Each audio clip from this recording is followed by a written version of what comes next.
Hey guys, welcome back to User Experience Points. This week we're going to talk about Bloodborne because I can't put the damn thing down. In fact, I had to pry myself from trying to beat Father Gascoigne for the 10th time just so I could record this. So Bloodborne is the newest game by From Software, known for the Souls series like Demon Souls and Dark Souls. Bloodborne is a nice departure from its predecessors because it's a much more streamlined experience. With that in mind, I thought a good way to handle this episode would be to talk about how Bloodborne improves on the UX and UI from Dark Souls, which I reviewed in a previous UXP episode. I'm going to be referring back to that, so feel free to give it a watch and then head back here.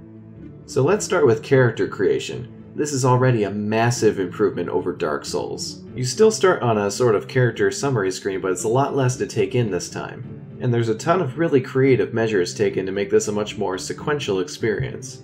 First of all, look at that. The name field is so much more obvious this time. And it very clearly indicates that you need to enter a character name in order to finish creating your character. I really like this screen because it allows you to make the most important decisions for your character without having to dig in and go too crazy if you don't want to. You just enter your name, pick your gender, change your age to modify your appearance a little bit, and then pick your origin, which decides your base stats. And really, if you want to, that's it. You can just move on and start playing the game. Or you can dig in. This involves going into the Appearance menu, which I like has an icon indicating that you're actually digging a level deeper at this point and going to a different menu. This is consistently indicated throughout whenever you're going another level down. I also like that once you've started modifying your appearance, you're not looking at any of your other character information except for what's actually important to your appearance. Your character's stats and name aren't important while you're building your appearance, so it makes sense to hide them for now. However, there are a few areas where this menu falls short. For one, the zooming is completely useless. It takes way too long to zoom the maximum amount, and that isn't even that much. I don't even understand why this is here.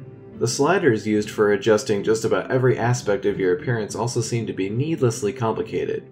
You can move the joystick to adjust them, but it's very slow, and you can also press the L and R1 buttons to adjust them by 10 at a time. But what's the point of this? The default adjustment is so slow and makes such a small difference that I ended up just using the shoulder buttons to adjust these the whole time when I was making my character. I would even say the number values for the meters are kinda pointless, but from my character creation days in Soul Calibur, I know the usefulness of having those values so you can share a really specific appearance with people online.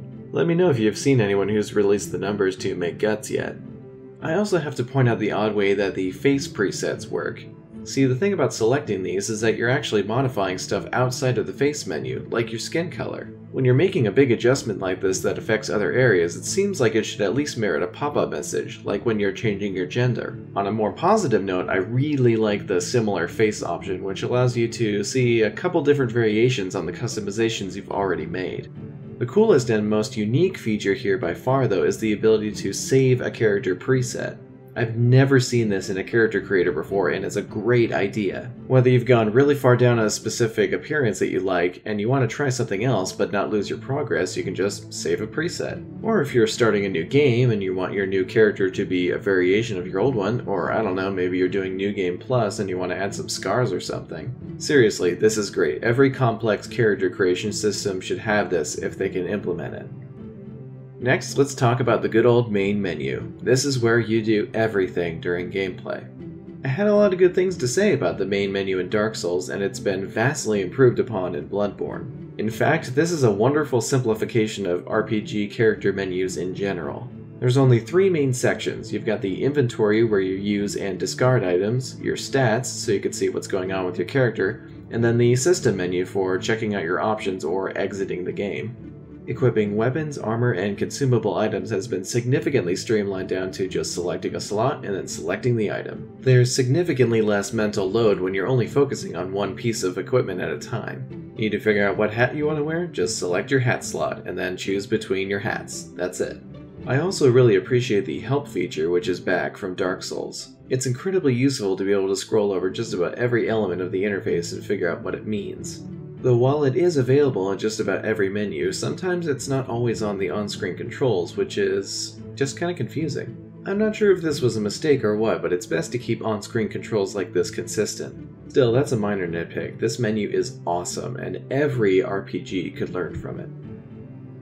And that's all I've got for you guys this week. As always, thank you so much for watching, and if you enjoyed this video, you should definitely subscribe because I upload a new episode of UXP every Friday. I've also got another project in the works that I can't wait to show you guys, but for now, I will see you next week.